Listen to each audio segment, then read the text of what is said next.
स्वागत एक बार फिर से आपको। चर्चा हो रही है पॉलिटिकल जो इतना झंझावात चल रहा है इस समय देश में, उस पर हम लोग बातचीत करें। सापरा जी और सारंगी जी प्लीज छोटे छोटे रखिएगा। सापरा जी पहले आप बताइए। देखिए, जो अभी सतीश सिंह जी बात कर रहे थे, सच्चाई वही है कि सत्ताधारी पार्टी जो है वो ध्यान भटकाना चाहती है, असली मुद्दों पर चर्चा नहीं करना चाहती। विपक्ष जब चाह रहा है कि अडानी के मुद्दे पर चर्चा हो तो ये उसका डाइवर्जन चाह रहे हैं। ठीक उसी तरह की बातें ये तमाम सारी चीजें हो रही हैं। यानी सत्ताधारी पार्टी ये नहीं बताने को तैयार कि अडानी की लूट पर मोदी म्यूट क्यों है। विपक्ष यही सवाल पूछ रहा ना कि मोदी जी म्यूट क्यों है, बताइए ना क्यों म्यूट है। फिर अगर विपक्ष ये पूछ रहा है कि अडानी जी मोदी जी की टूल किट का हिस्सा है या मोदी जी अडानी की टूल किट का हिस्सा है, सच्चाई क्या है। ये अमृतकाल के अंदर मित्रकाल को इतना महत्व क्यों दिया जा रहा है। तो ये तमाम सारे सवाल जो विपक्ष पूछ रहा है, 16 पार्टियों के अगर सांसद पूछ रहे तो क्या वो बेवकूफ है? मात्र नरेंद्र मोदी सयाने हैं कि वो कुछ उत्तर नहीं देना चाहते। यानी आप कहीं ना कहीं बचना चाह रहे हो ना, आपके पास सवालों का उत्तर नहीं है। आपको पता है कि आप उस पाप में भागीदार हो, आप अडानी के पापों को छुपाना चाहते हो। आज प्रधानमंत्री ने तो इनके मंत्रियों को भी मौका दे दिया। पहले तो प्रधानमंत्री अकेले बोलते थे, दूसरा कोई एयर टाइम लेता नहीं था, लेकिन अब तो वो सिली सोल्स वाले मंत्री भी आ गए, वो भी एयर टाइम ले रहे हैं। गोली मारो गैंग भी आ गई है। उसके बाद में एक बेरोजगार सांसद हैं जो पहले मंत्री थे, वो आ गए। आज कानून मंत्री आ गए जिन्होंने कभी कानून की बात नहीं की, जिनके अरुणाचल प्रदेश के अंदर चीन घुस करके उन्होंने गांव बसा लिया है। वो चीन के खिलाफ नहीं बोलते हैं, लेकिन राहुल गांधी जी से माफी मंगवाने की बात वो निश्चित रूप से आज कर रहे थे। तो देखिए, नरेंद्र मोदी जी ने अपने मंत्रियों को भी एयर टाइम लेने का मौका दे दिया। सर आपने भी एयर टाइम ले लिया, तो छोटा समय। सारंगी जी आप जवाब दीजिए। कई सारे मेरी बातों का जवाब देना। सारंगी जी देंगी जवाब ना। बीजेपी मेरी ये बातों का जवाब दे। सारंगी जी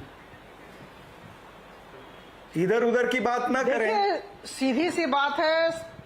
अब ये शांत हो जाए तो मैं बोलूं। देखिए, सीधी सी बात है कि कांग्रेस के नेता वायनाड के एमपी राहुल गांधी लगातार कश्मीर से कन्याकुमारी तक सरकार के लिए अपशब्द का प्रयोग करते आ रहे हैं। प्रधानमंत्री जी की छवि को खराब करने का काम किया, और मुझे लगता है कि एक तरह से यह उनका अधिकार है। विपक्ष में है, उनका जो यह अधिकार है उसको हम सम्मान देते हैं। निश्चित तौर पर कहें, संसद के अंदर भी उन्हें बहुत समय दिया जाता है, दिया गया है। जब भी वो आते हैं 52% अटेंडेंस है, उपस्थिति है, जबकि राष्ट्रीय औसत आप सब जानते हैं करीबन 79% है। तो ऐसी स्थिति है। लेकिन जब भी वो आते हैं, जब भी वो बोलते हैं, 6% डिबेट्स में अभी तक भाग लिया है, तो कभी भी ऐसा नहीं हुआ कि माइक बंद की गई। ऐसा बिल्कुल निराधार आधारहीन बातें हैं। कृपया करके मेरे प्रश्नों का उत्तर दे दे। मैं ये प्रश्न दिखा रहा हूँ। आप अगर शांत हो जाए तो मैं बोलूं। आप शांत हो जाए तो मैं बोलूं। देश के अंदर मैं कह रहा हूँ कि ये जो प्रश्न है, मैं कुछ बोल नहीं रहा हूँ, इसका उत्तर दीजिए। आप शांत हो जाए तो मैं बोलूं। समय, काल, परिस्थिति और स्थान इस पे उत्तर दीजिए ना। देश की अंदरूनी स्थिति के बारे में बातचीत करनी चाहिए। लंदन में जाकर लोकतंत्र खतरे में है, इस तरह का वक्तव्य देना मुझे लगता है निराधार है, बिल्कुल गलत है, और देशद्रोही मंतव्य अगर मैं कहूं तो अत्युक्ति नहीं होगी। और जहां तक आपने जो सवाल किए, मैं कह दूं, मैंने कहा, मैं पुनरावृत्ति करूंगी, भूले नहीं, आप शिक्षित व्यक्ति हैं। सर्वोच्च न्यायालय में केस विचाराधीन है और 6 सदस्यीय कमेटी बनी है। कमेटी अपना काम कर रही है। सर्वोच्च न्यायालय और सर्वोच्च न्यायालय की कार्य प्रणाली मतलब बीजेपी हमारे से सवाल पूछेगी जी, लेकिन अडानी की लूट पर मोदी म्यूट। सापरा जी उस पर कमेटी बन गई है ना यार। आप तो फिर आप सुप्रीम कोर्ट पे बिलीव नहीं है। मैंने एक बार आपको कोर्ट पे भरोसा नहीं है, सरकार पे भरोसा नहीं है, तो फिर सब राम भरोसे चल रहा है क्या? भरोसा है नहीं तो फिर उनकी कमेटी की रिपोर्ट नहीं दो ना। पूछ रहे हैं तो वो ये कमेटी की रिपोर्ट आने दीजिए ना सापरा जी, कमेटी की रिपोर्ट आने दीजिए ना फिर। जुबान नहीं है क्या? कमेटी रिपोर्ट के बाद फिर आप लोग झंडा उठा के लीजिएगा। जुबान नहीं है क्या? अरे अभी कैसे जवाब दे देंगे? जब एक जांच कमेटी बनी हुई है तो उसकी रिपोर्ट आने दीजिए। सवाल पूछ रहा है ब्रजेश शुक्ला जी, अरे सर ब्रजेश शुक्ला जी से मैं बात कर लूं क्या? छोटा समय है, आप भी इनको मदद करना चाहते हैं सर सुनिए ना, मैं तो सच मदद बोलता करना हूँ, चाहते हैं क्या? मैं सच बोल रहा कहिए हूँ, ना, मैं सच बोल रहा हूँ ये सर। उत्तर दे दे। और सच तात्कालिक ये है सरदार छापरा जी, मोदी म्यूट क्यों है? सर मैं अब आप मेरे को सुन लीजिए, सच आज का ये है कि एक कमेटी बनी हुई है जिसकी रिपोर्ट आएगी, उसके बाद आप ये सवाल फिर खड़े करिए कि आप संतुष्ट नहीं है। लेकिन बीच में आप जब ये सवाल उठाते हैं और आप नहीं मानते, अब देखिए फिर मैं अभी एक ऐसी बात कहूंगा, मतलब ये है कि पार्लियामेंट के अंदर अब अडानी पे चर्चा नहीं होगी और आप भी नीरज जी समर्थन करते ना इस बात का। मैं क्यों समर्थन करूंगा? दर्शक देख रहे हैं कमेटी सुनिए सर, CNBC समर्थन कर रहा है कमेटी की रिपोर्ट आने से पहले, कमेटी की रिपोर्ट आने से पहले, सुप्रीम कोर्ट की रिपोर्ट आने से पहले कोई चर्चा ठीक नहीं है, ये मैं कह रहा हूं। आप जाइए कोर्ट कर दीजिए जाके मुझे कि कमेटी रिपोर्ट आने से पहले किसी प्रकार की चर्चा नहीं होनी चाहिए।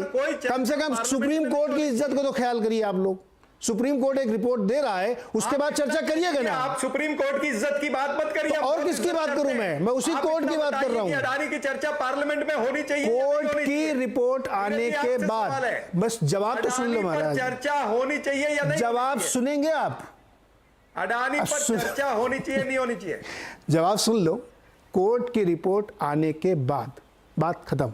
कोर्ट की रिपोर्ट आने से पहले इस पे कोई मतलब नहीं बात करने का, वरना सुप्रीम कोर्ट की कमेटी क्यों बनी हुई है? आप उसकी रिपोर्ट का इंतजार क्यों नहीं कर रहे हैं? मतलब कोर्ट की रिपोर्ट आने तक CNBC चैनल और नीरज जी क्लीन चिट दे रहे हैं। नहीं, मैं फिर वही बात, ये तो मतलब अब जो लोग दर्शक देख रहे होंगे आपके ऊपर हंस रहे होंगे, सापरा जी आपके ऊपर हंस रहे होंगे, लोग जो ये सुन रहे आप होंगे पे भी हंस रहे होंगे कि जब मैं कह रहा हूं कि कोर्ट एक जांच रिपोर्ट दे रहा है, उसकी रिपोर्ट आने तक आप लोग क्यों उस पर रिपोर्ट आने दीजिए। कर रहे हैं वो भी उसकी रिपोर्ट दर्शक देख रहा, मुझे दिन भर देखता है सर, रिपोर्ट आने दीजिए, उसके बाद जो होगा उस पर आप लोग चर्चा करिएगा। आप किस तरह से बीजेपी के लिए बैटिंग कर रहे हैं, किस तरह से बीजेपी का पक्ष ले रहे हैं, थैंक यू सर, लोग देख रहे हैं। Thank you sir. यानी पार्लियामेंट के अंदर अब अडानी पर कोई चर्चा नहीं होनी चाहिए। थैंक यू, समय एकदम समाप्त हो गया। मैं शो खत्म करना सर, रिपीट शो देखिएगा आपने क्या क्या बोला। शो खत्म हो रहा है, मुझे यहाँ पे ब्रेक लेना है। बहुत बहुत शुक्रिया आप लोगों को हमारे साथ जुड़ने के लिए, और ये चर्चा अभी चलती रहेगी। मुझे नहीं पता कि राहुल जी को बोलने दिया जाएगा कि नहीं दिया जाएगा, लेकिन देखते हैं, कल चर्चा होगी तो फिर हम लोग इस तरह चर्चा करेंगे। बहुत बहुत शुक्रिया हमारे साथ जुड़ने के लिए।